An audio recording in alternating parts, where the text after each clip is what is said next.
And welcome back to EDH Deck Building. I am your host, Demo, and I think I got one more spoiler video here for Brothers War. You know, I usually just like to talk about the legendary creatures as they come out. Most of the ones I will be talking about today are from the actual commander decks, for which I believe there's two. Of course, this set is dealing with the Brothers War, which is Erza and Mishra, so those are the two decks. Let's take a look at the commanders. First up, we got Erza, Chief Artificer, 3 white, blue, and a black. So an Esper commander. We have yet to see an Esper Erza. Human Artificer, 4/5. Affinity for artifact creatures. So not just artifacts, artifact creatures. So of course that means it's going to cost 1 less for each artifact creature you control. Artifact creatures you control have menace. So of course we're very much in an artifact creature theme here. And at the beginning of your end step, create an 0/0 colorless construct artifact creature token with this creature gets +1/+1 for each artifact you control. Okay.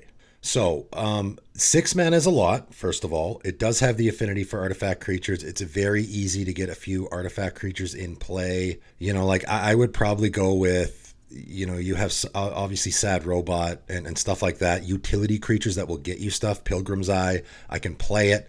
It's going to get me a land. You know, obviously we do need options for that in an Esper deck. And then it's going to sit there and it's going to make my commander cheaper. So that's actually not super hard to build around. At the beginning of your end step, I love end step triggers on commanders because then you play them and you get that, you know, whatever that trigger is, you get it right away usually before anyone has a chance to remove your commander. So you're going to create an 0/0 colorless construct artifact creature token with this creature gets +1/+1 for each artifact you control, which is a very common Erza ability, obviously. You know, it's not super exciting. I got to be honest. It's just a straight up artifact creature tribal deck. That's it, right? I mean, your commander has affinity for artifact creatures, which means you're going to want them in the deck.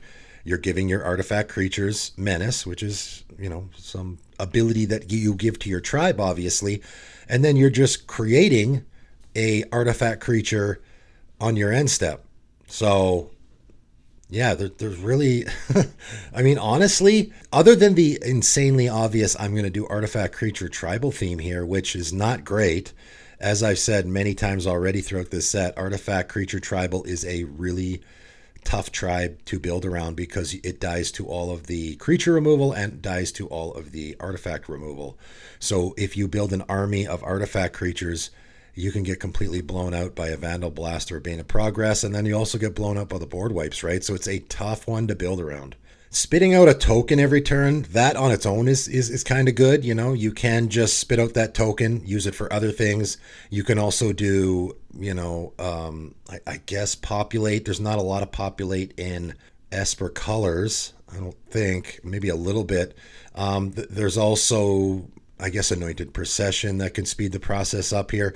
But at the end of the day, yeah, you're just doing an artifact tribal or artifact creature tribal where you're obviously just going to be attacking with your creatures, and that's it. Very uninteresting.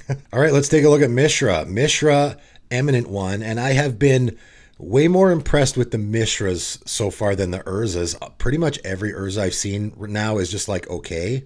The Mishras, I think, are a little more interesting. So 2 blue, black, and a red.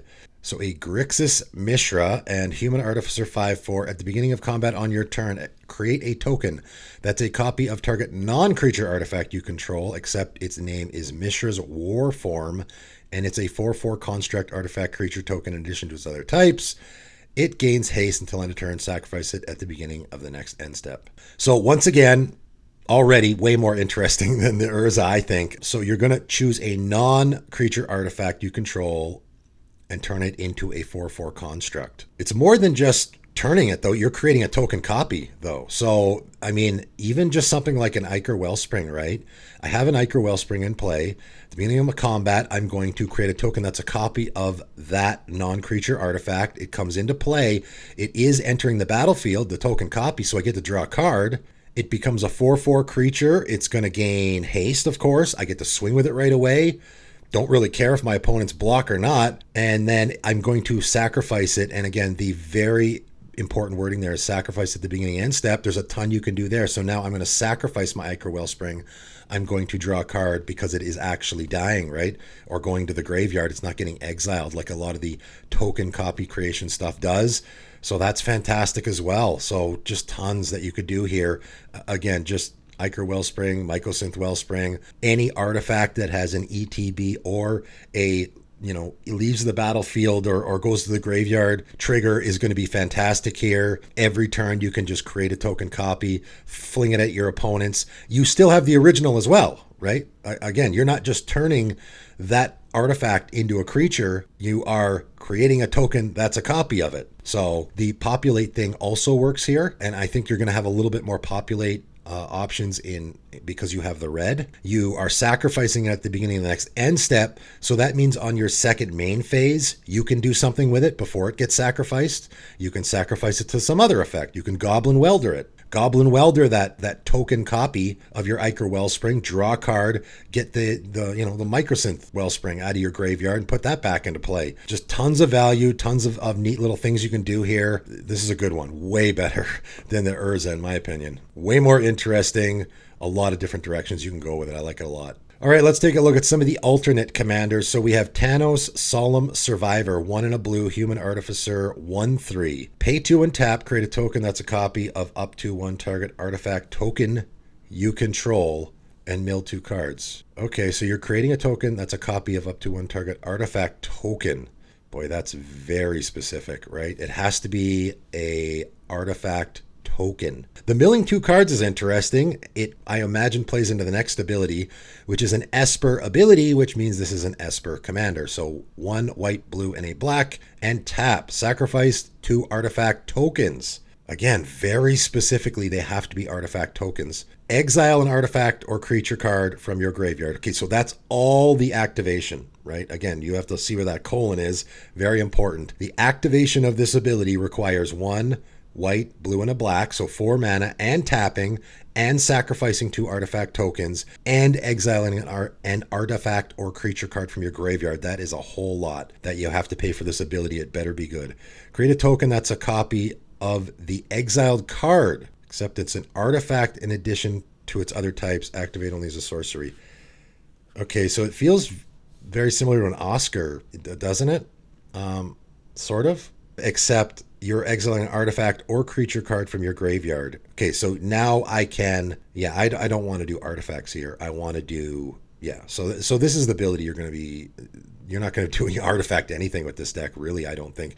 I mean, you do have to sacrifice 2 artifact tokens, so you are going to have to get those artifact tokens in play. That's the tough part. You're probably going to want to do clues or treasures or something that can spit out lots of artifact tokens to use this ability. You're not going to be able to use it very often because you need those 2 artifact tokens to sacrifice. And you're not going to want to be, if you're going to be doing that with that first ability, that's incredibly slow, right?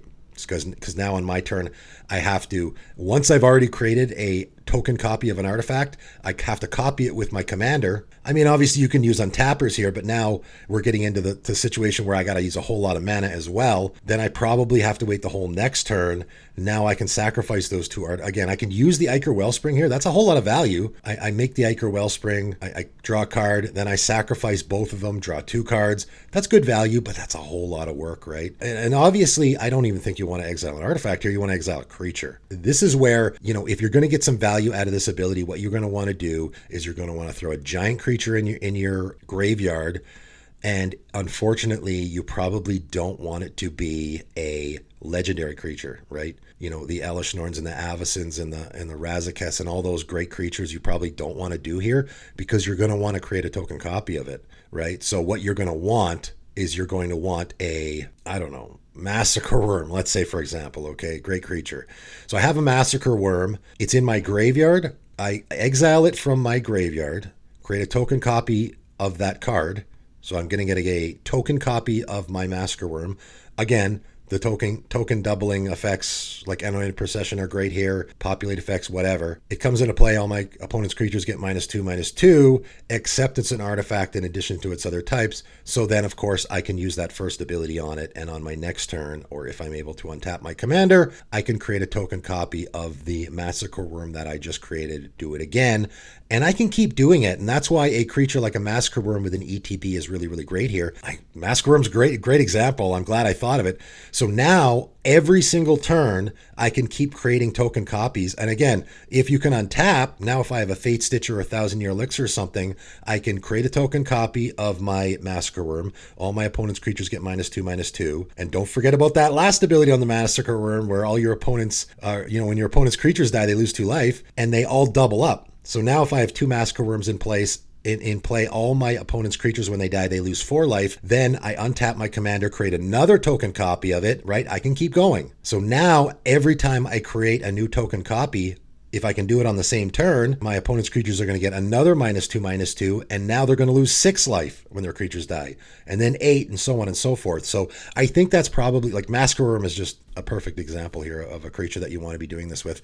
That's the kind of stuff I would go after. I would go after a creature that like Elesh Norn would be a great example if it wasn't legendary, so that's not going to work here. Like, this is a very interesting commander. It is a lot of work, and there is a lot of hoops to jump through, but you can get into those very, those fantastic scenarios where I have that token, artifact token Massacre Worm that I can keep creating token copies of, and you could close out the game with a scenario like that. Very interesting, really neat. I like it a lot. All right, and we have the other Ashnod that I've been hearing so much about. I've been talking about how I was waiting for the Ashnod. We had the mono black Ashnod that was okay, not great, not super exciting. This one looks a little more interesting. It is Grixis, so 2 blue, black, and a red, human artificer 1/4. Like I said, I think like almost every single commander from this set is an artificer, and they're almost all dealing with artifacts. So has Death Touch again, which is great. Again, a 1/4. You ask anyone who's got a Prosper deck, right? Having a 1/4 commander with Death Touch is fantastic because nobody wants to attack you. Whenever you activate an ability of an artifact or creature that isn't a mana ability, if one or more permanents were sacrificed to activate it, you may copy that ability. Wow, you may choose new targets for the copy. Right away, this is very reminiscent of Varak, which I got super excited about from Dominaria, right? Because it's the pay life thing, which is, unfortunately, there wasn't nearly as much there that I thought there would be for paying life. I thought there would be a lot. There's not. Here, though, sacrificing to activate abilities is way more popular. If you think about treasure tokens, they're not going to work here. That is a mana ability. Clue tokens will work here, right? Because clue tokens are not a mana ability, right? So that is an ability of an artifact that isn't a mana ability, and we are sacrificing in order to activate it. So now every clue I crack is going to give me 2 card draws, right? That's pretty great. Again, this is a commander where you could really do a deep dive. This is a fantastic, very open-ended ability. I mean, thankfully, it's just artifact or creature. So this won't work with fetch lands, like Varak did, because that's obviously a land that is sacrificing. Definitely going to be way better than Varak because there's so many options here. Any creature that sacrifices itself to its own ability is going to be a creature that is, you're sacrificing a permanent to activate it. So that the options there are almost endless. There really is no reason to do any artifact tribal here at all. You could. Again, you could do clues or something, but really there's no tribal theme here at all other than just you want stuff to be sacrificing to itself or sacrificing other stuff as well, right? I will compare it to Korvold. It's not as good as Korvold, but certainly there are some comparisons here, right? Korvold was another commander that when people first saw it, they're like, oh, wow, that's pretty good. And they didn't realize how good it was. It was, Korvold is bonkers because obviously sacrificing stuff is super easy. It's so easy to do that. There are thousands and thousands of options for stuff that is sacrificing. That's a really, really easy thing to use, right? I mean, you're in black here, Black is obviously sacrificing a lot. Red sacrificing a lot as well. Again, let me think of like a Goblin Engineer, right? So a Goblin Engineer is sacrificing an artifact. So now I can copy that ability, get 2 things out of the graveyard with it, right? So there's so many. There's no point in me even going over the different scenarios here because there's so many. This is going to be a really popular commander. This might be the most popular commander from the set. And lastly today, and not from the the Commander Precons is Mural, Shield of Argive. I thought this one was interesting enough to talk about. So 3 and a white human soldier, 3/4. During your turn, your opponents can't cast spells or activate abilities of artifacts, creatures, or enchantments. So we have a Grand Abolisher ability stapled on our commander here. That's great. Again, Grand Abolisher is a commander staple since forever. People put in their decks all the time. Obviously your opponents can't cast spells means your stuff can't get countered. That's one of the biggest ways that people like, one of the biggest reasons why people like having a Grand Abolisher in their deck, because on your turn, you don't have to worry about your opponent doing stuff, right? Your opponents can't cast spells means they can't counter anything and they can't use any removal. You can attack whoever you want, all that good stuff. Also can't activate abilities of artifacts, creatures, or enchantments. That leaves off planeswalkers. So I guess they could still use their Teferi, right? The one that you can activate on your opponent's turns. But that's about it. Pretty much stops your opponents from doing anything on your turn. Great ability to have in your commander. Again, this is another commander that you could probably throw in the 99 of a lot of decks, right? What else is it doing, though? Whenever Mural, Shield of Argive attacks, create X 1/1 colorless soldier artifact creature tokens where X is the number of soldiers you control.